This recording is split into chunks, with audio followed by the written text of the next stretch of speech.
Hey everyone, my name is Sam. And I'm Melissa. And welcome back to our channel. Today's video is about what dating was like in the FLDS religion.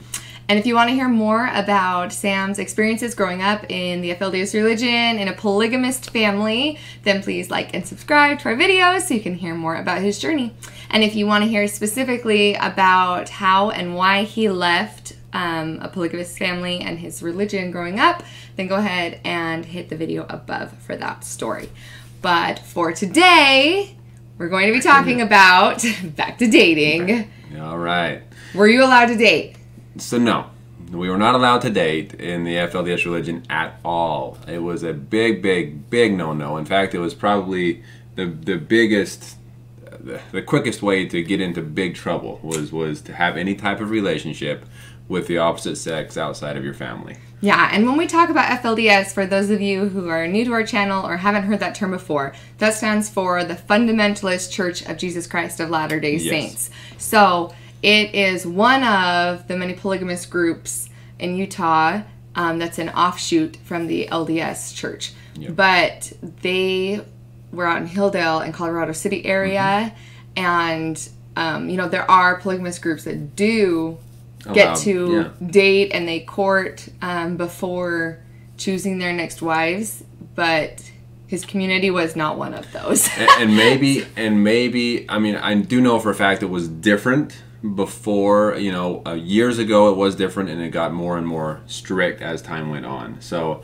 as a boy growing up, it was very strict, and dating or even looking at another girl was just completely not allowed. So the question is, just because it was forbidden, did that make you obey, or did it make you like want to go out and get to know girls more because you couldn't? Was it like a forbidden fruit type thing? Well, I think it was some of both. For some people, I believe they just stuck to it, at least as far as I know, and obeyed the rules and never dated anyone. But as for me and several people I know, we definitely tried to sneak out and meet up with some girls on occasion. So that was, I mean, there's a lot of stories I could tell about that, but it was not an easy thing to do. I'll just say that. I mean, there at least in our house there were 4 moms, you know, so there's a lot of eyes trying to sneak out. Trying to sneak out of a house, you know, with so many siblings and moms in it, it was a difficult thing to do. How many times did you successfully sneak out? Oh boy. Oh, so you got good at it. No, so just because it was difficult doesn't mean it's not possible. I was a master. No. I don't know if I remember an exact number, but I do know that I snuck out several times, and it was either you were in bed, you know, sleeping, and then you wake up in the middle of the night, or you receive a text from a girl and you wake up in the middle of the night and you sneak out.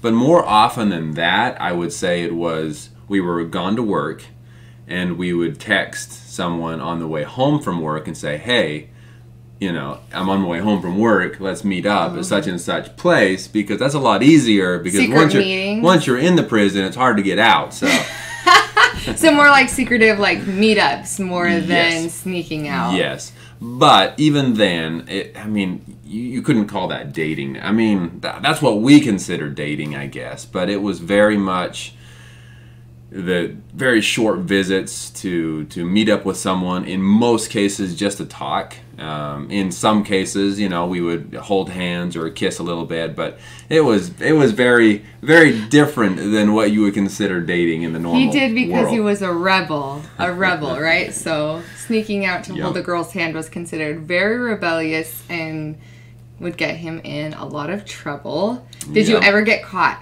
Yes. Yes, and I think everyone gets caught eventually, because I mean, like I say, there's a lot of eyes. So what was that like?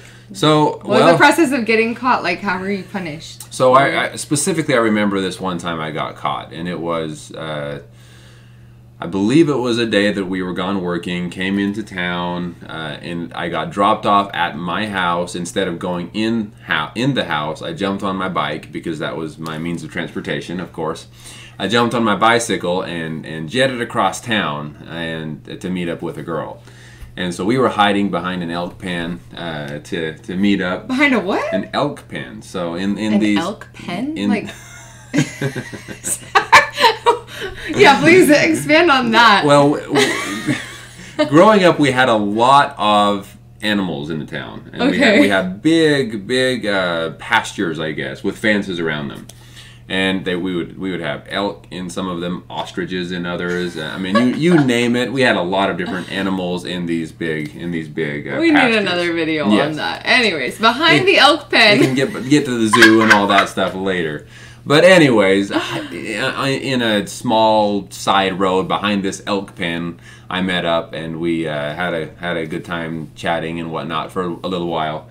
And then both of us started receiving messages and texts, and it turns out that my mother knew her mother, and when my mother went and saw that I wasn't in bed, no, other way around. When her mother saw that she wasn't in bed, she called my mother, and that gave it away that I was back from work, and I don't know how they would have assumed it was me. I don't know. Maybe mothers always know more than what kids give them credit for, so it doesn't surprise me. Yes, but anyways, so they were trying to get a hold of us, and when I came back, I walked up to the door, and the door was wide open, and Mother was standing in the entrance, and I was just like, oh boy, here we go. But she was very unhappy, of course, and she wanted to know where I was. But even more than that, it was, Father is waiting for you in his office. Go up, and and because he was the one that would really, set the rules and take whatever actions needed to chastise us for doing bad things. So went up to his office, and he basically just asked a bunch of questions. Where were you? Why were you? What were you doing? Did you touch her? What happened? And he wanted to know everything. So anyways, that resulted into wanting to take my phone away, not allowing me to go work for a while, and a lot of different things. Thank goodness in my family there wasn't violence or any of that kind of thing. I've heard other families having that type of thing happen where it was, some get beaten or something. They would get beaten for doing certain things, but as far as I am aware, in my family there wasn't any of that, and I most certainly didn't experience that. That's good. How old were you in that? Oh, you were trying to sneak out a whole girl's hands. 16 at that point, in that specific experience, about 16. So. Wow. And why didn't they want people to date? Because there wasn't dating for people, even like if you were wanting to get married. Right. Like, because marriages were arranged, right? Marriages were arranged, so that is the main reason they didn't want anyone dating. Because if you and aside, and they would also say that if you met with girls and things, then you would get into all sorts of trouble anyways. But the main reason was that every marriage was arranged and assigned to you by the leaders of the church, and they would say, of course, that it was from God. And so, they didn't want someone to get to know a person and fall in love with this person and then try to choose for themselves, because if they actually fell in love, that would most likely result in them leaving the community and leaving the religion. So anyway, they just try to keep people apart. Of course, I mean, how successful can you be at keeping young boys and girls apart? But that was their idea, is keep them apart so they never fall in love, and we can always assign people to who they should get married to. Yeah. Yep. Wow. So there you go. Little piece of it, but no dating allowed. Ever. Keeping them apart, and not even leading up to marriage. Even when they would find out that they were getting married, they weren't allowed to date that person leading up to it, because the decision had already been made. So there really, when he says no dating allowed, there really was no dating. I mean, there were times where they would say, okay, this is the person you're going to marry. Take a couple days, you can spend some time together, get to know each other. Oh, okay. So once there were arranged, then you would get so that wasn't necessarily date. I mean, it was kind of dating, but it was arranged dating and then arranged marriage. Yeah. Gotcha.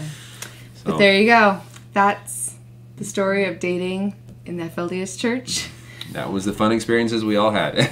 Yeah, and if you like these videos that we're making about Sam growing up in polygamy, then please like and subscribe to our channel. And please leave any comments of any questions that you have or any videos that you would like us to make. We love questions. Yep, so just let us know, and we'll see you guys soon. We'll talk to you soon.